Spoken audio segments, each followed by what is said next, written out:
பார்த்திபா, வா, வந்து கூட வந்து நில்லு, வா.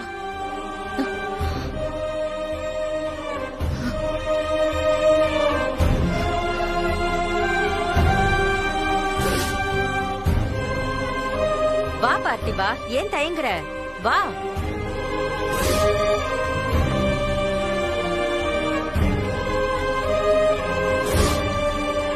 வான்னு சொல்றேன்ல பார்த்திபா, வாப்பா.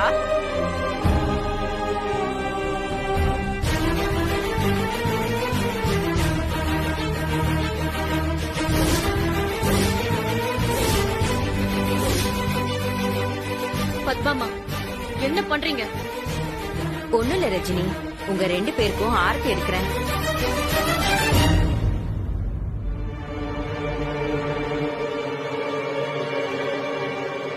கோர்ட்ல விருப்பத்தோட சொன்னியோ விருப்பம் இல்லாம சொன்னியோ, மத்தவங்க பார்வைக்கு நீங்க 2 பேருமே புருஷன் பொண்டாட்டிதான். கோர்ட்டு, கேஸ், போலீஸ் ஸ்டேஷன் நீங்க போயிட்டு வந்ததுக்கு அப்புறம் ஆரத்தி எடுக்கிறது சம்பிரதாயம்.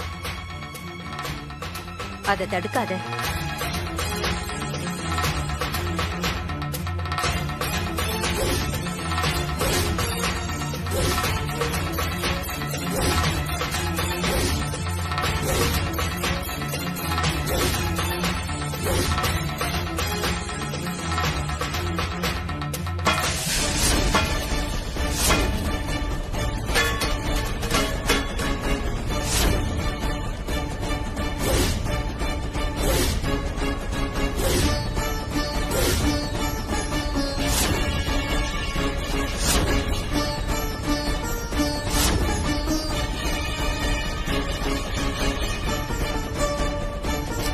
என்னம்மா?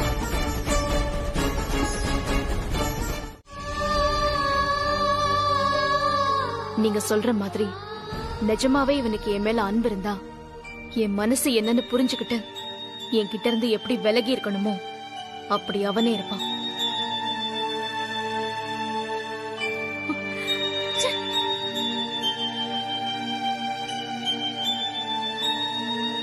அம்மா விடுங்க. ரஜினி என்ன இருக்க சொல்லிட்டா. இதுக்கப்புறம் யாரும் என்ன எதுவும் சொல்ல முடியாது. இவ்வளவு நாள் ரஜினியை கஷ்டப்படுத்திட கூடாதுன்னு தான் நான் பொறுமையா இருந்தேன். ஆனா இனிமே அப்படி இல்ல. அவ என்ன சீக்கிரம் ஏத்துப்பா. 2 பேரும் புருஷன் பொண்டாட்டியா சந்தோஷமா இதே வீட்டுல வாழதான் போறோம். அப்படி நடந்தா அதை விட பெரிய சந்தோஷம் எதுவும் இல்ல பார்த்திபா. நானும் ரஜினி கிட்ட பேசிக்கிட்டு தான் இருக்கேன். உனக்கு எந்த உதவி வேணும்னாலும் என்கிட்ட தயங்காம கேளு. நீயும் ரஜினியும் எனக்கு ஒண்ணுதான். நிச்சயமா கேப்பம்மா. இங்க மாத்த வேண்டியது நிறைய இருக்கு. அதுக்கு முதல்ல நீங்க 2 பேரும் ஒண்ணு சேரணும். அதுக்காக நான் என்ன வேணும்னாலும் செய்வேன். நான் தான் சொன்னேனேம்மா, என் குடும்பத்துக்காக நான் பார்த்திபனை கல்யாணம் பண்ணிக்கிறதுல இங்க யாருக்கும் விருப்பம் இல்ல. பார்த்திபனுக்கு இருக்கு. நீ யார கல்யாணம் பண்ணியிருந்தாலும் இந்த வீட்ல இருக்கிறவங்க அதை விரும்பி இருக்க மாட்டாங்க. ஆமா பத்மாமா, அத நான் புரிஞ்சுக்கிறதுக்குள்ள எல்லாம் முடிஞ்சு போச்சு. உனக்கு யாரையாச்சும் பிடிச்சிருந்தா நானே உனக்கு கல்யாணம் பண்ணி வைக்கிறேன்னு அம்மா சொன்னதும் நான் ரொம்ப நம்பிட்டேன். சரி, நம்ம குடும்பம் நமக்கு சப்போர்ட்டா இருக்காங்களே நினைச்சுதான் அன்னைக்கு திருவிழால அவ்வளவு தைரியமா நான் என் காதல சொன்னேன். நான் அவரை லவ் பண்றேன்.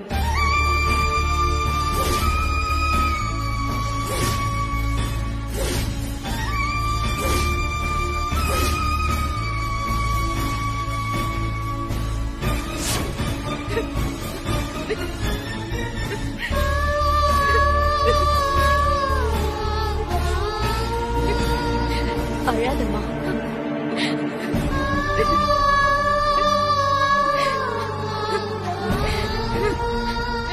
அழாத ரஜினி,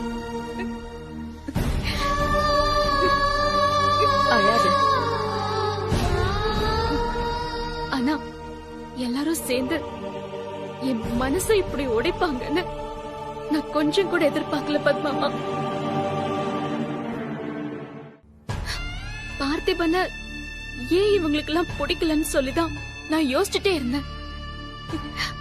அம்மா, அக்கா, ஏன் ராதிகா கூட பார்த்திபன் கிட்ட நல்லாதான் பழகிட்டு இருந்தா.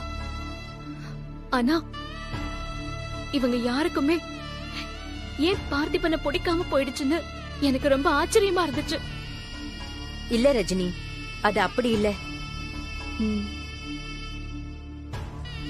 பார்த்திபனை பிடிக்காம தான் அவங்க இந்த கல்யாணத்தை வேண்டான்னு சொன்னாங்கன்னு நான் நினைச்சது தப்புன்னு எனக்கு புரிஞ்சுது.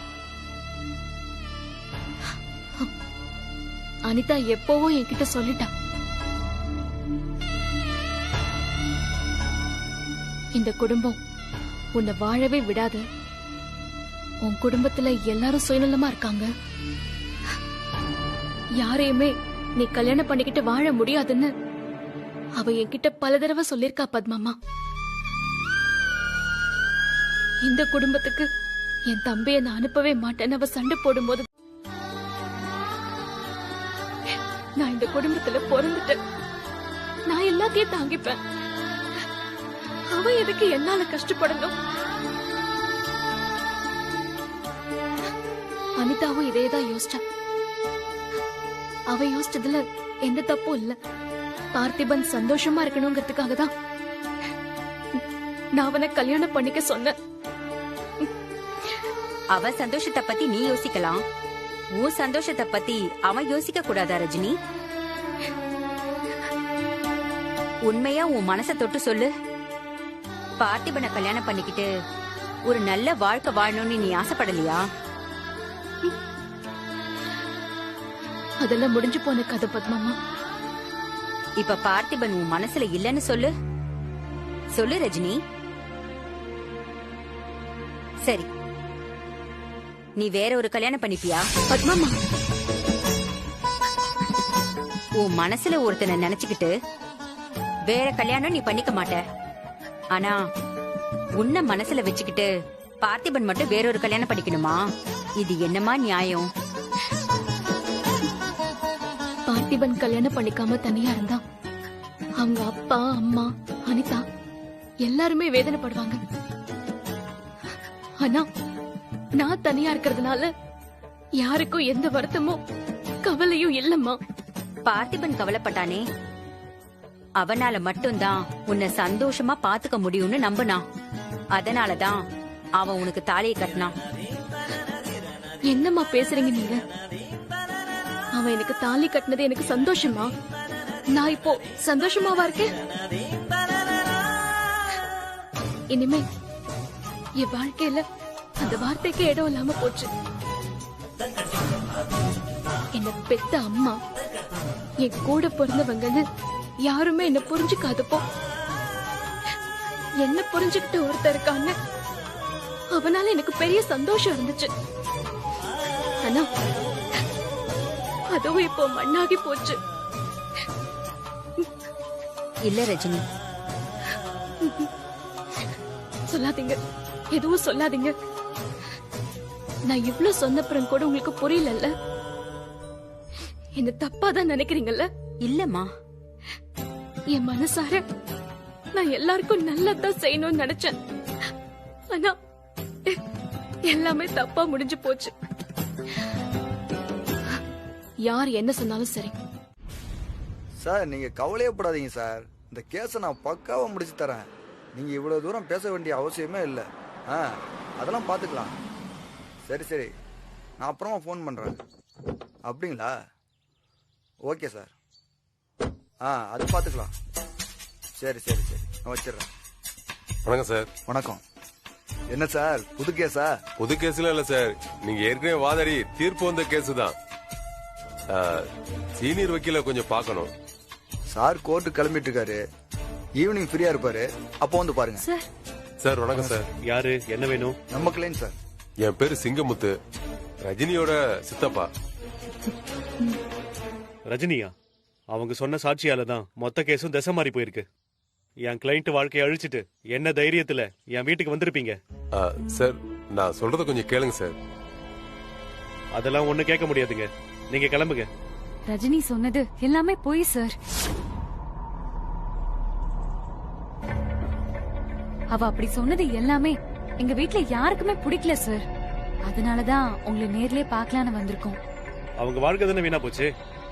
அவங்க எதுக்காக பொய் சொல்லணும்? நாங்க 2 பேரும் காதலிச்சோன்னு சொன்னாங்களே, அது பொய்யா? இல்ல சார், அது உண்மைதான். என்ன 2 பேரும் குழப்பறீங்க? சார், ரஜினி அக்காவும் பார்த்திபனும் லவ் பண்ணது உண்மைதான். ஆனா எங்க வீட்ல கல்யாணத்துக்கு யாருமே சம்மதிக்கல. அதனால ரஜினியே போய் நீ வேற கல்யாணம் பண்ணிக்கோ, நம்ம கல்யாணம் நடக்காதுன்னு சொல்லிட்டே வந்துட்டா. அப்படி சொன்னவங்க ஏன் இந்த கல்யாணத்துக்கு வரணும்? அதுவும் குடும்பத்தோட. சார், அது எல்லாமே அந்த பார்த்திபனோட அக்கா அனிதாவோட பிளான் சார். முட்டாள்தனமா அவ செஞ்ச காரியத்தினால இன்னைக்கு எங்க குடும்ப மானமே போயிடுச்சு சார். என்னம்மா சின்ன பிள்ளைகிட்ட பேசுற மாதிரி பேசுறீங்க? சரி, அதை விடுங்க.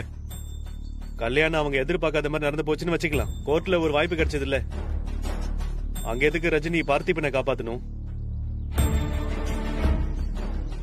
சார், அதுவும் அந்த குடும்பத்தோட பிளான் தான் சார்.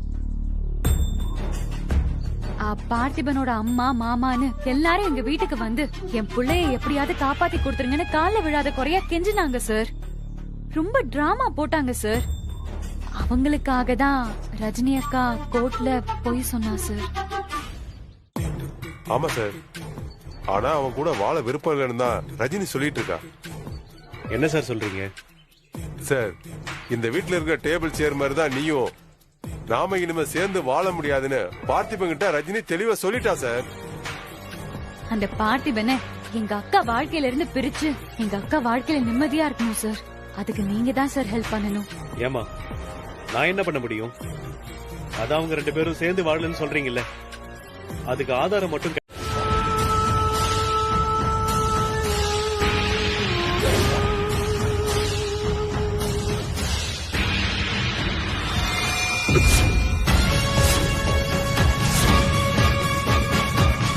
குழந்தையும் கிள்ளி விட்டு தொட்டிலையும் ஆட்டி விடுறவங்க இருக்கிற வரைக்கும் எனக்கு உடம்பு சரியாகாது.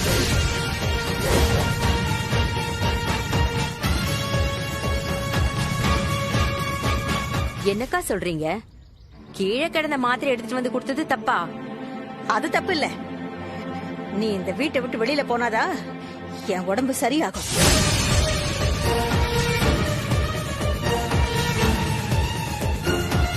அப்ப போறிய?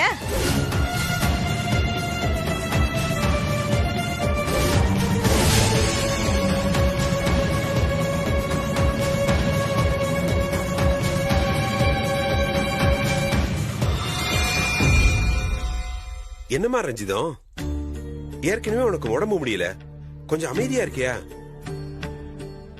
அம்மா, பேசாம நீங்க ரூம்லயே ரெஸ்ட் எடுக்க வேண்டியதானே? எதுக்கு முதல்ல வெளியே வந்தீங்க? போடி, எவ்வளவு நேரம் தாண்டி ரூம்குள்ளேயே இருக்கிறது? ஒரே வெறுப்பா இருக்குடி. வெளியில வந்தா மட்டும் சந்தோஷமா இருக்கியா? டேய், தெரியுதுல்ல, ஒழுங்கா ஒரு வேலைக்கு போய் நீயாச்சும் அம்மாவை கொஞ்சம் நல்லா பாத்துக்க கூடாதாடா?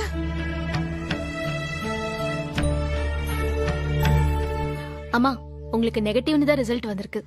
அப்பா கடவுளே, நான் பயந்துகிட்டே இருந்தேன். இப்பதான் எனக்கு நிம்மதியா இருக்கு. ஒன்னாகாத ரஞ்சிதம், தைரியமா இரு.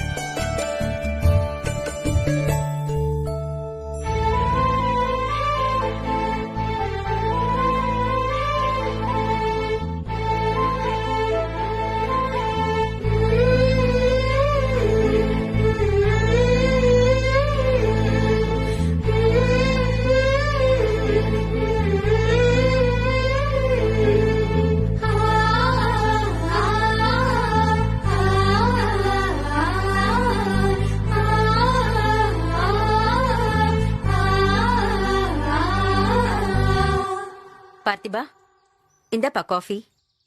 இல்லம்மா, வேணாம்.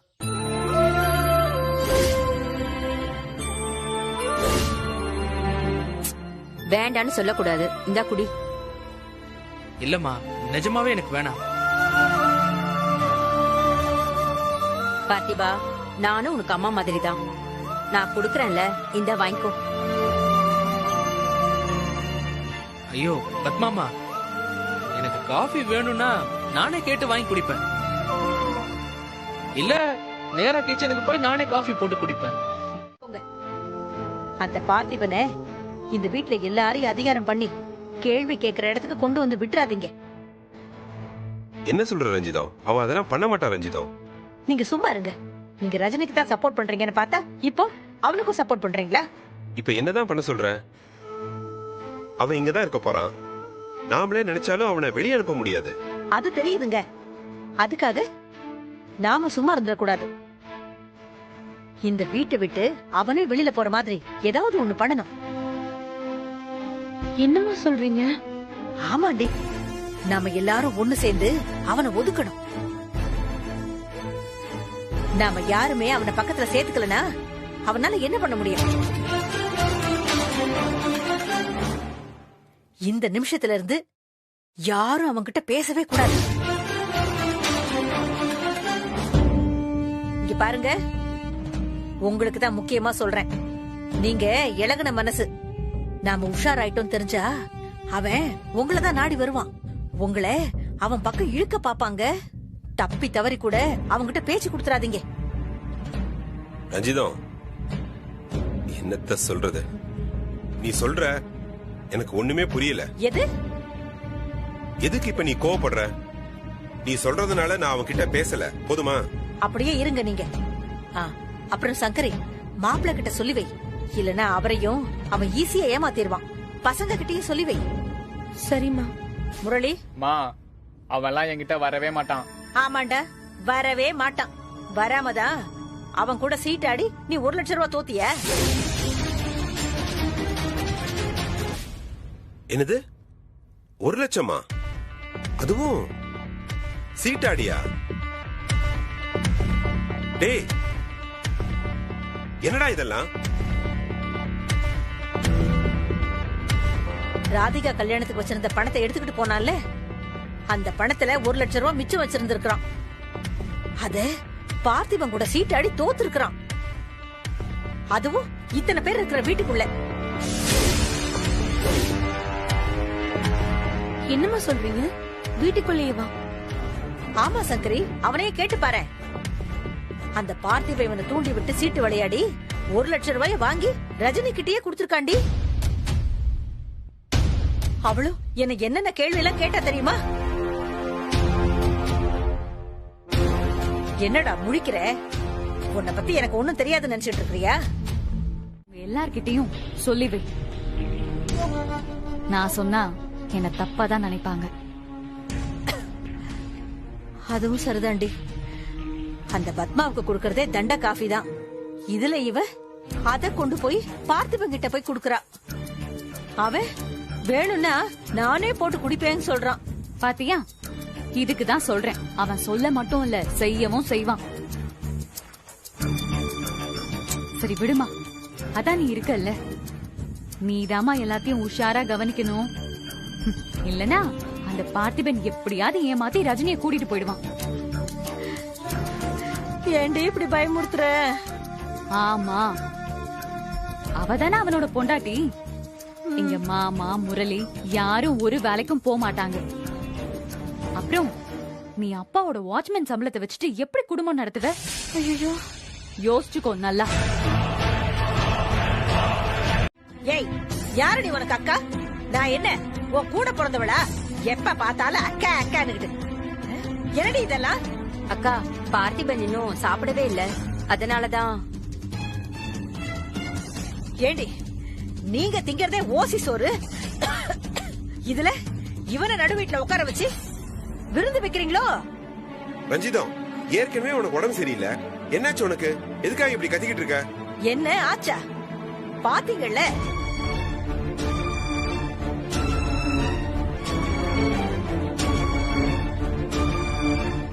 இவளே இந்த வீட்டுல எதுக்கு இருக்கான்னு தெரியல. இதுல இவ அவனை உபசரிச்சுக்கிட்டு இருக்கா. இன்னும் வீட்ல இருக்கிறவங்களே சாப்பிடல, அதுக்குள்ள உனக்கு என்ன அவசரம்? என்ன ராதிகா பேசுற? அவனை இப்ப இந்த வீட்டு மாப்பிள.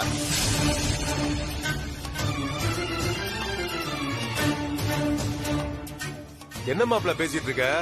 இதெல்லாம் கேக்குறதுக்கு ஆள் இல்லைங்கிற திமிராக்கும்.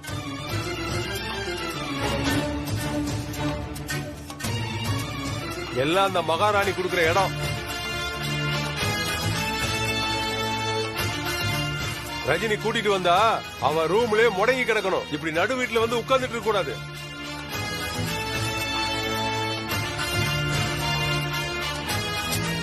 இப்ப என்னம்மா சாப்பாடு தானே, சாப்பிட்டுட்டு போட்டுமே. இப்படிதான் ஆரம்பிக்க எல்லாம். அதானே இவதான் கூப்பிட்டு வந்து உட்கார வச்சானா? இவனும் வெக்கம் இல்லாம வந்து உட்கார்ந்துருக்கான்.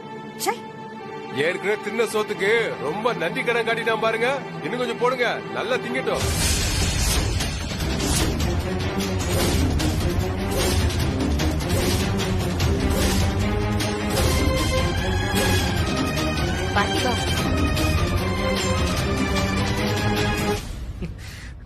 நீங்க எல்லாரும் இப்படி பேசினா அப்படியே கோவப்பட்டு இந்த வீட்டை விட்டு போயிடுவேன் நினைச்சீங்களா?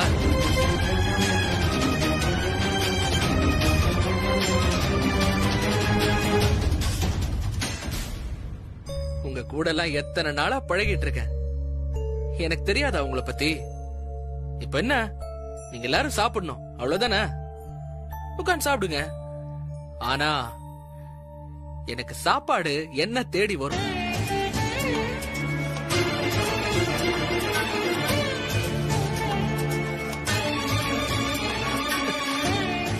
என்ன கேட்ட எல்லா கேள்வியும் உங்களை நீங்களே கேட்டீங்கன்னு வச்சுக்கோங்களேன், யாருமே இந்த வீட்டுல சாப்பிட முடியாது. அதனால அந்த கேள்வி எல்லாத்தையும் அழிச்சிட்டு உட்காந்து சாப்பிடுங்க. நான் மாமா கரெக்டா? ஏய்,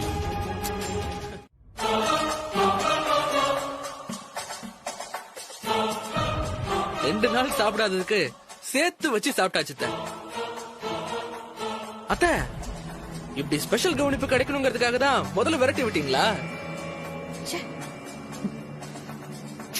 சாப்பாடு வழக்கம் போல வேற லெவல்.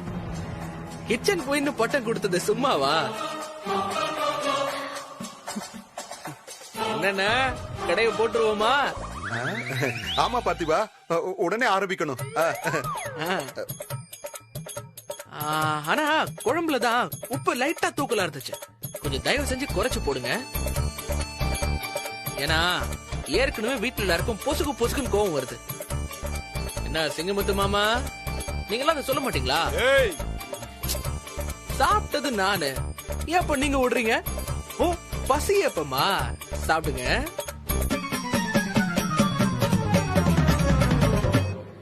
முக்கியமா அந்த பொரியல், ஆஹா ஏவன் தரம். நீங்க இவ்வளவு டேஸ்டா சமைச்சு போடுறதாலதான் ராதிகா மாமியார் வீட்டுக்கு போகாம இங்க இருக்கான்னு தோணுது. என்ன Radhika? No no no no tension, cool, relax. நீயும் நம்ம பாஸ் அரவிந்துக்கு இந்த மாதிரி எப்ப சமைச்சு கொடுக்க போறியோ? அவருக்கும் ஒரு ஏக்கம், ஒரு ஆசை எல்லாம் இருக்கும்ல.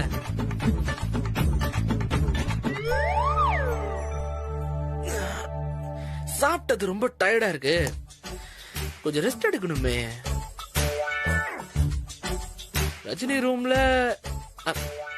சாரி எங்க ரூம்ல தான் ஏசி இருக்குல்ல, நான் போய் ஜம்முன்னு ஒரு குட்டி தூக்கத்தை போட்டுறேன். இல்லனா இந்த சாப்பாட்டுக்கு மரியாதை கொடுக்காத மாதிரி ஆயிடும். வரேன். ஹலோ மேடம், அண்ணாச்சி உங்களை பார்க்க வராங்க. சரி, நாம இத பத்தி அப்புறமா பேசுவோம். Okay madam. வாங்க அண்ணாச்சி. உட்காருமா.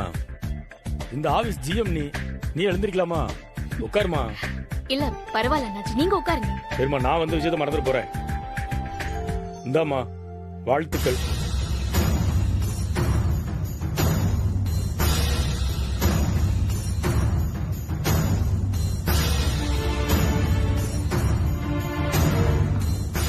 அண்ணாச்சி, ஏய், எனக்கு எல்லாம் தெரியும், தெரிஞ்சுதான் வாழ்த்து சொல்லுவேன்.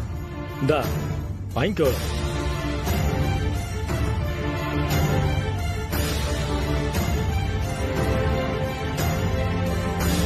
உட்காருமா. போச்சு. ரஜினி என்ன பேசுது நீ? ரஜினின்னா எவ்வளவு தைரியமான பொண்ணுன்னு பாத்திருக்கேன் நானு. இது நீ இல்லையே. எல்லாம் கொஞ்சம் கொஞ்சமா சரியாகும். அதுக்கு நீ முதல்ல ஸ்ட்ராங்கா இருக்கணும். அதுக்கு உன் மனசை சரியாக்கணும். அதான் எப்படின்னு தெரியல அண்ணாச்சி.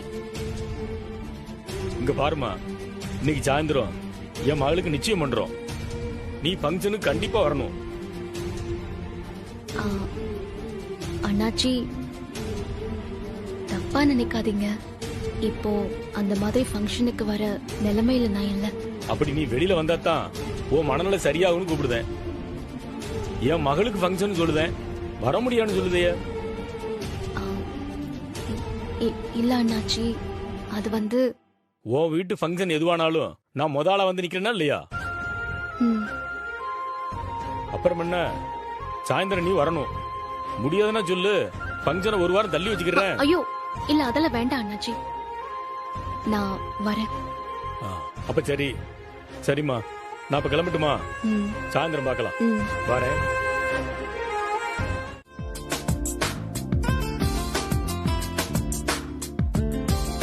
அண்ணாச்சி. ஆமா ரஜினி, உனக்காக தான் நான் காத்துட்டு இருக்கோம். எங்க வராம இருந்துரும் நினைச்சேன். நான் எப்படி அண்ணாச்சி வராம இருப்பேன்? இதான் ரஜினி, பாக்கணும் சொல்லிட்டு இருந்தேல்ல. ஹலோமா. வணக்கம்மா. ரஜினி, இவங்க தான் இந்த அண்ணாச்சியோட திருமதி. ஒரு நாளைக்கு 4 தடவையாச்சும் ரஜினி பேரை சொல்லாம இருக்க மாட்டாங்கம்மா.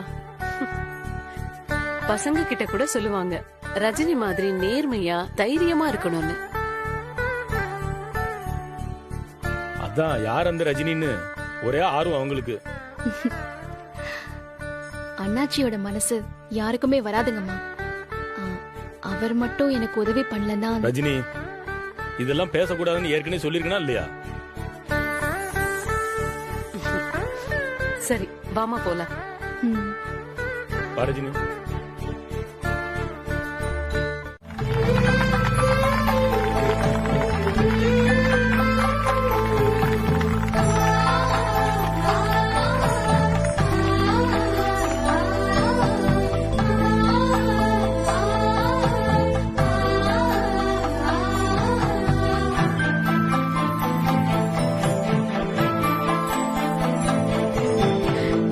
ரஜினி, அவரை நம்பி நீ கைய கொடுமா. இனிமே எல்லாத்தையும் மாப்பிள்ள பார்த்து பாரு.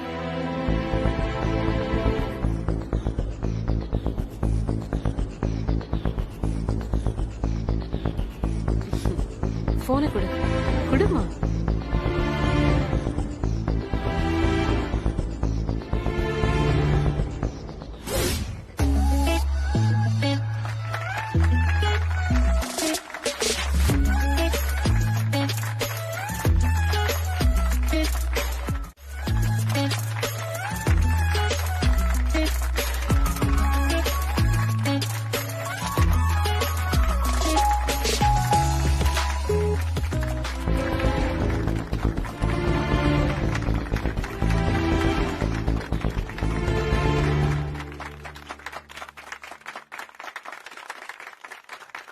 ஏமா, அந்த மாலையை கொடுங்க.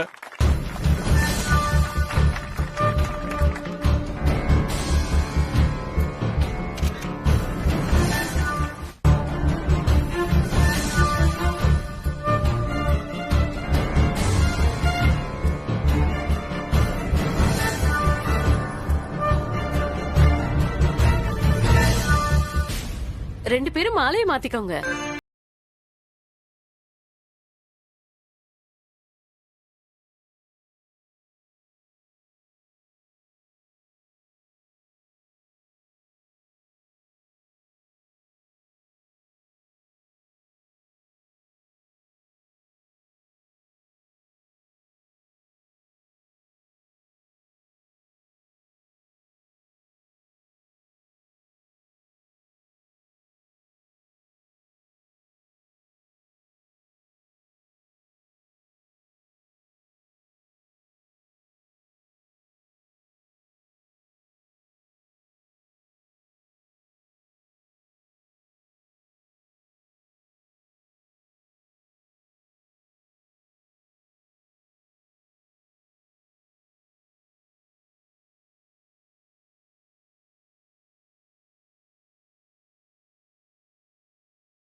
ஐயோ, சத்தியமா எனக்கு எதுவுமே தெரியாதுங்க. உன்னை பத்தி எனக்கு தெரியும்டா, ஃப்ராட். இதெல்லாம் அநியாயங்க. எல்லா பழியும் என் மேலே போட்டா என்னங்க அர்த்தம்? நிஜமாவே எனக்கு ஒண்ணுமே தெரியாதுங்க. பொய் சொல்லாத. இப்ப கூட சிரிச்சுக்கிட்டே தானே பேசுற, ஃப்ராட். ஏங்க, எல்லாரும் பாக்குறாங்கல்ல, சிரிக்காம எப்படி?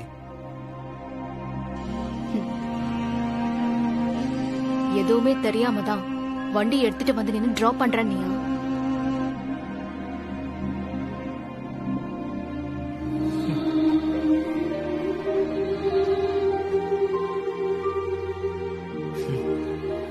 நீங்க கிளம்பினதுக்கு அப்புறமா தான் ஏதோ முக்கியமான விஷயம் பேசணும்னு சொல்லி அண்ணாச்சி ஃபோன் பண்ணி வர சொன்னார். என்ன நம்புங்க.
இந்த மோதிரத்தை வீட்டுக்கு போனதும் நான் கழட்டி வச்சிருவேன். நீயும் கழட்டி வைக்கணும். ஏங்க, அப்புறம் அண்ணாச்சி, உங்க ஆபீஸ்ல வேலை பார்க்கறவங்க அவங்களாம் கேட்க மாட்டாங்களா? என்னங்க? சரிங்க, எல்லாரும் பாக்குறாங்க.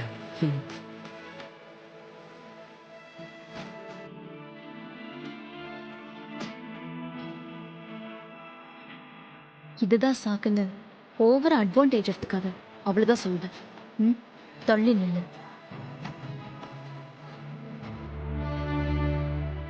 ரஜினி, 2 போட்டோ எடுத்துக்குமா?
ரொம்ப ஃபீல் ஆகாத.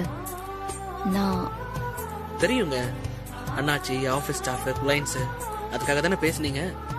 இது எதுவுமே உண்மை இல்ல அதானே?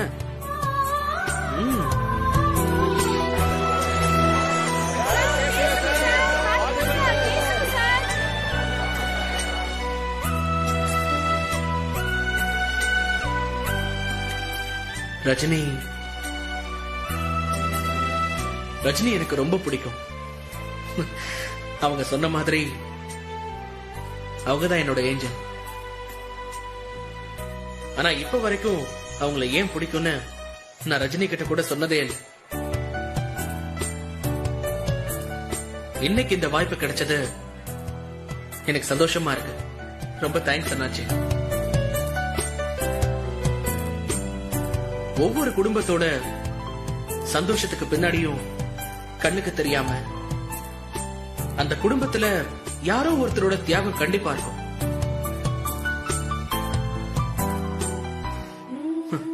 ரஜினியோட குடும்பத்துல அந்த இடத்துல ரஜினி தான் இருக்காங்க. அதான் இவங்க கிட்ட எனக்கு ரொம்ப பிடிச்ச விஷயம். எல்லார்கிட்டயுமே ரொம்ப அன்பா பாசமா இருப்பாங்க. இந்த உலகத்துல 2 விதமான மனுஷங்க இருப்பாங்க. ஒன்னு சக்சஸ்ஃபுல் பீப்புள், தனக்கு என்ன வேணுமோ இந்த சொசைட்டில இருந்து எடுத்துக்கிறவங்க. 2 யூஸ்ஃபுல் பீப்புள், எந்த எதிர்பார்ப்பும் இல்லாம நல்லது மட்டுமே செய்யணும்னு நினைக்கிறவங்க. அதுல ரஜினி 2வது குரூப்.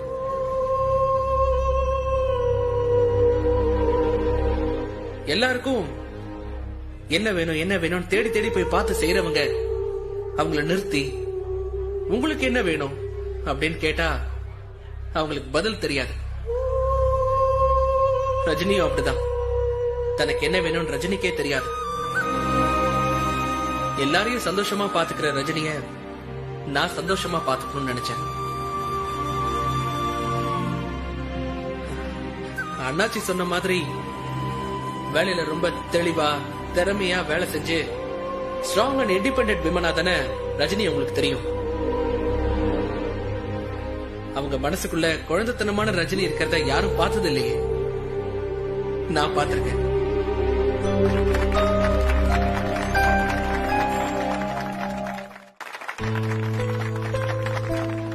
அத பத்திரமா பாத்துக்கணும்னு ஆசைப்பட்டேன்.